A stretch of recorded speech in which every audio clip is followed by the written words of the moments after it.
नमस्कार। Hi my dear all diploma holder student and B holder student और जो भी न्यू जॉब में है उन सभी को मेरा नमस्कार।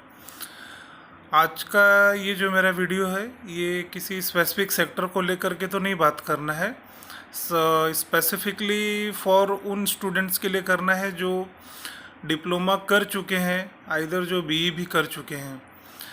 ये है आपके फील्ड सिलेक्शन के लिए, जॉब चॉइस के लिए है कि कौन से पैरामीटर्स या कौन से रेशनल पे आपको जॉब चॉइस करनी चाहिए। तो अब जैसे एग्जांपल के लिए अगर मैं कहूँ तो सपोज़ फर्स्ट, चलो कंप्यूटर साइंस या कंप्यूटर इंजीनियरिंग इधर आईटी वालों के लिए बात करूँगा। तो जैसे आपका डिप्लोमा एंड बी दोनों हो गया, ठीक है, या इधर आपने ट्वेल्थ के बाद बी किया, अब आपको जॉब चॉइस करनी है। तो सबसे पहले आप मार्केट का पता कीजिए, क्योंकि मार्केट जब तक आप पता नहीं करेंगे तब तक आप जॉब में जाना भी नहीं चाहिए। तो बेटर वे कि अगर आपका कोई सीनियर है या आपका कोई बहुत ज़्यादा सीनियर कलीग्स है या किसी अच्छे के लिंक में है, तो आप पहले जॉब के नज़रिए से उनसे बात मत कीजिए। क्योंकि कई बार ऐसा मैंने देखा है, कई बार मैंने अपने फ्रेंड सर्कलों में देखा है कि जैसे कि मैं सपोज़ किसी को जॉब में लगा, चलो सपोज़ जॉब अच्छी नहीं है, लेकिन हर इंसान अच्छा भी नहीं होता है। तो ये कोई ज़रूरी नहीं है कि मेरा जॉब अच्छा नहीं तो मैं दूसरों को बोलूँ अरे नहीं नहीं बहुत मज़ा है और तुम आ जाओ, और बाद में पता चला कि वो खुद भी जॉब दूसरा ढूंढ रहा है और दूसरा फील्ड चुनने की कोशिश कर रहा है, लेकिन आपको बुला लिया वहाँ पे। तो इन सब मामलों में जहाँ तक हो सके ना, आप अपने बुद्धि विवेक और अपनी बुद्धि शक्ति का, तर्क शक्ति का उपयोग जरूर करें। और बी करने के बाद आप इतने मैच्योर हो जाते हैं, इतना सोशल मीडिया है, इतना नॉलेज है सबके पास, आजकल हर कोई हर चीज़ जान चुका है। तो बेहतर है कि अपने जॉब की चॉइस, अपने सेक्टर की चॉइस, अपने फील्ड की चॉइस आप अपने बुद्धि विवेक और कंसल्टेंस के थ्रू कीजिए। अगर आपका कोई बहुत ही क्लोज फ्रेंड है, बहुत ही ज़्यादा आपके चहेते हैं, तो आप उन पर विश्वास कीजिए, जाइए उनके हिसाब से। लेकिन नॉर्मली बहुत सारे केस में ऐसा नहीं है।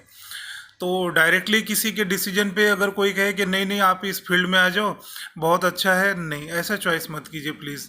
तो बेहतर होगा कि आप खुद पहले उस सेक्टर के बारे में जान लें, उसके बारे में समझ लें, उसके मल्टीपल रिव्यूज़ पढ़िए। अभी एम्बिशन बॉक्स की अगर मैं बात करूं, जैसे एम्बिशन बॉक्स हो गया, naukri.com हो गए, इन सब पोर्टलों पे आप जाइए। तो वहाँ पे क्या होता है कि जितने भी एम्प्लॉयमेंट है या एम्प्लॉयज़ लोग हैं वो लोग अपने रिव्यू डाले रहते हैं वहाँ पे। आप देखना तो वो उसके प्रॉस्पेक्ट्स एंड कंस्टेंट डाल के रखते हैं कि उस पर्टिकुलर इंडस्ट्री ऑर्गेनाइजेशन इधर उस सेक्टर के बारे में लोगों ने क्या रिव्यू दिए हैं, क्या हुआ।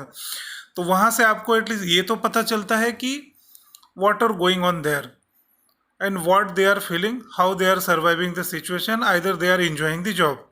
तो ये सब जो फिलोसफीज हैं, जो टर्म्स हैं, आपको वहाँ पे क्लियर हो जाते हैं। तो एक प्लेटफॉर्म ये है जहाँ पे आप जाके इन सब चीज़ों को क्लियर कीजिए।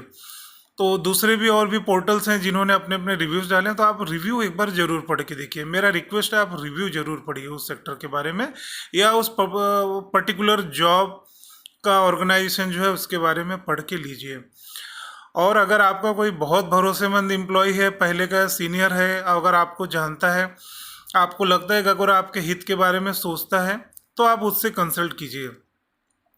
तो इस तरीके से अगर कोई आईटी सेक्टर का है, कोई कंप्यूटर इंजीनियर है, तो पहले उन सब पोर्टलों पे जाए जिनका मैंने नाम बताया, जैसे एम्बिशन बॉक्स है या शाइन रिव्यूज़ हैं, फिर और भी ग्लास डोर वगैरह हैं। तो इस पर जा कर के आप एक बार देखिए, उस सेक्टर के बारे में रिव्यू कीजिए।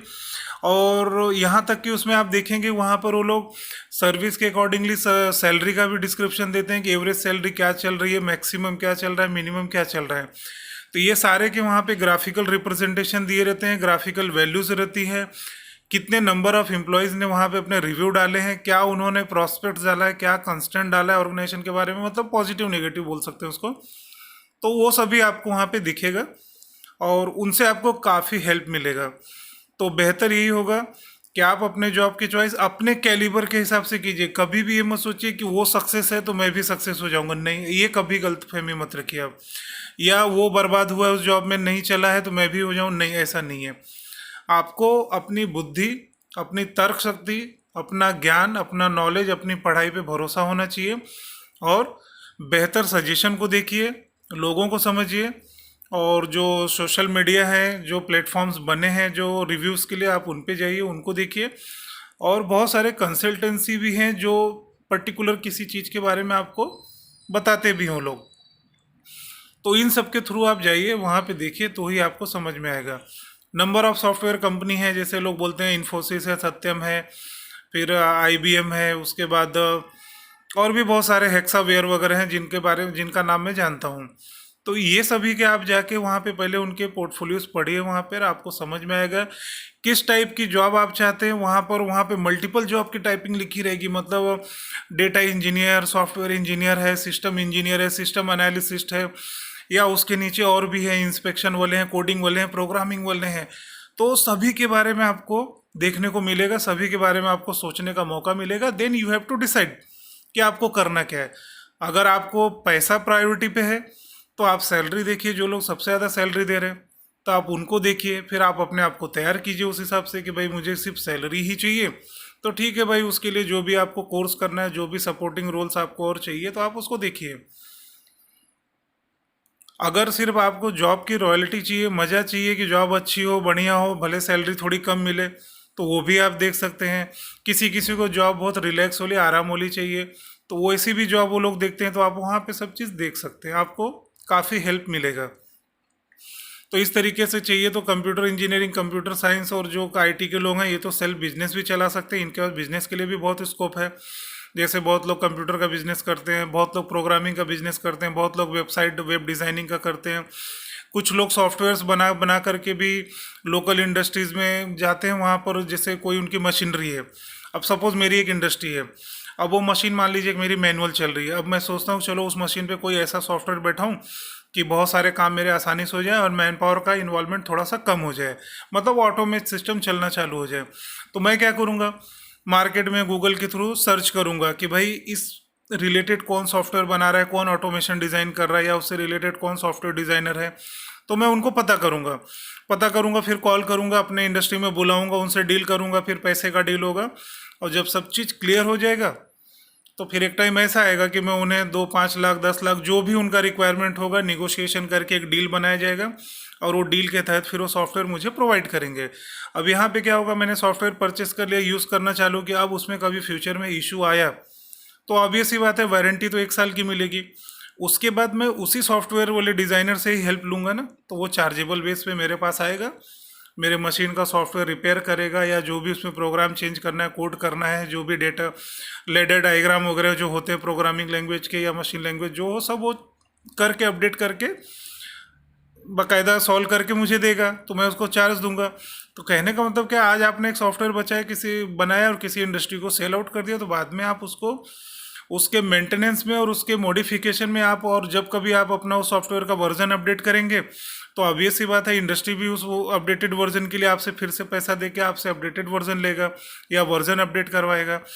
तो ये नंबर ऑफ बेनिफिट्स भी मिलते हैं। तो जॉब के साथ साथ आपको ये सब चीज़ों का भी फ़ायदा होने वाला है।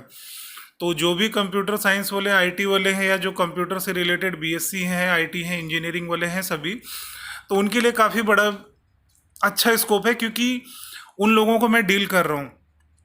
बहुत सारे IT के लोग हैं जो मेरे इंडस्ट्री से जुड़े हुए हैं, जिनके सॉफ्टवेयर हम यूज़ करते हैं।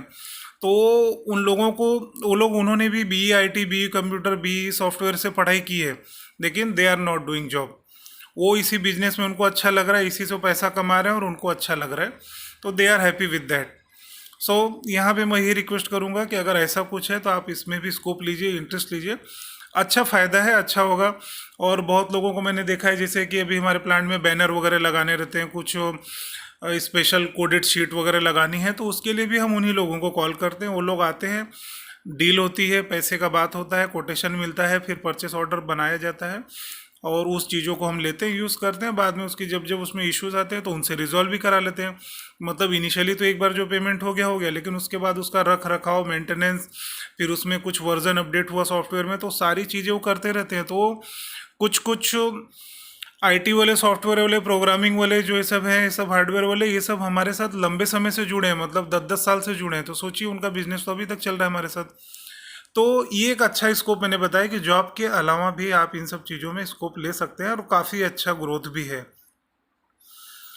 तो मेरे हिसाब से जो मैंने बताया है आपको, कि जॉब करना हो तो आप वो जिन पोर्टलों के मैंने स्टार्टिंग में नाम दिए आप उन पे जाइए, उनमें रिव्यू पढ़िए। जितने भी बी और बीटेक और सब कर रहे हैं कंप्यूटर में, कंप्यूटर साइंस में, या प्रोग्रामर हैं, सॉफ्टवेयर डिज़ाइनिंग जो भी हो, पहले जा कर के आप ग्लासडोर में, एम्बिशन बॉक्स में, शाइन बॉक्स में, इन सब में जाइए। पहले उनके सैलरी स्ट्रक्चर देखिए कि किन लोगों की कितनी सर्विस पे कितनी सैलरी मिल रही है, कौन से एनालिसिस्ट, प्रोग्रामर, वेब डिज़ाइनर या सॉफ्टवेयर इंजीनियर या कोडिंग जो भी हैं, किसको किस हिसाब से सैलरी मिल रही है और कितने साल के हिसाब से उनको क्या पे मिल रहा है। तो सारी जानकारी आपको वहाँ से मिलेगी। रिव्यू से आप जॉब डिसाइड कर सकते हैं। तो ये एक बहुत ही बेहतर ऑप्शन है, तो आप लोग उसके थ्रू जाइए, देखिए, काफ़ी अच्छा लगेगा। और बाकी और भी कुछ अगर आपको हेल्प चाहिए तो आप मुझे मैसेज कीजिए मेरे यूट्यूब में, तो मैं आपको हेल्प करूँगा।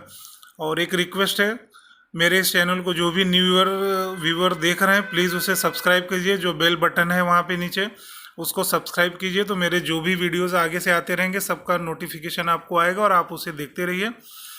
और होप सो कि मेरा वीडियो शायद सभी को अच्छा लगता हो, क्योंकि इसमें मैं ट्रुथफुल जानकारी आपको शेयर कर रहा हूँ, जिसमें कोई स्वार्थ नहीं है, कोई वो नहीं है। और जो भी मुझे अच्छी जानकारी है मैं बता देता हूँ, जो नहीं भी है तो आप अगर क्वेश्चन रेस करेंगे तो मैं उसका आपको अल्टरनेट सॉल्यूशन भी दिया करूँगा।